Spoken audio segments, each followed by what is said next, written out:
नमस्कार शेतकरी मित्रांनो, आता बघा ना आपण कांदा बाजारभाव. तर पहिली बाजार समिती होती मित्रांनो कोल्हापूर येथे कांद्याची आवक होती मित्रांनो 5,201 क्विंटलची.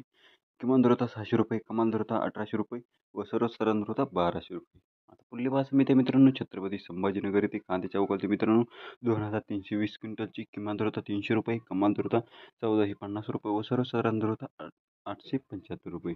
आता पुढली बाजार समिती आहे मित्रांनो मुंबई कांदा बटाटा मार्केट येथे कांद्याची आवक होती मित्रांनो 17,531 क्विंटलची. किमान दर होता ₹1,200, कमाल दर होता ₹1,700 व सर्वसाधारण दर होता ₹1,450. आता पुढली बाजार समिती मित्रांनो सोलापूर येथे लाल कांद्याची आवक होती मित्रांनो 22,585 क्विंटलची. किमान दर होता ₹200, कमाल दर होता ₹2,000 व सर्वसाधारण दर होता ₹1,100.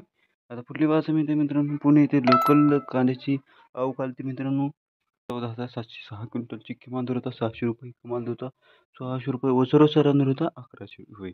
आता पुढली बाजार समिती मित्रांनो नाशिक येथे उन्हाळी कांद्याची आवक होती मित्रांनो 4,940 क्विंटलची. किमान दर होता ₹700, कमाल दर होता ₹1,525 व सर्वसाधारण दर होता ₹1,300. आता पुढली बाजार समिती मित्रांनो लासलगाव विंचूर येथे उन्हाळी कांद्याची आवक होती मित्रांनो 19,674 क्विंटलची. किमान दर होता ₹700, कमाल दर होता ₹1,480 व सर्वसाधारण दर होता ₹1,350. तर अशा तऱ्हेने होते आजचे कांदा बाजारभाव. व्हिडिओ जर आवडला असेल व्हिडिओला लाईक करा व जास्तीत जास्त लोकांपर्यंत शेअर व चॅनलवर नवीन असाल तर चॅनलला सबस्क्राईब करायला मात्र विसरू नका.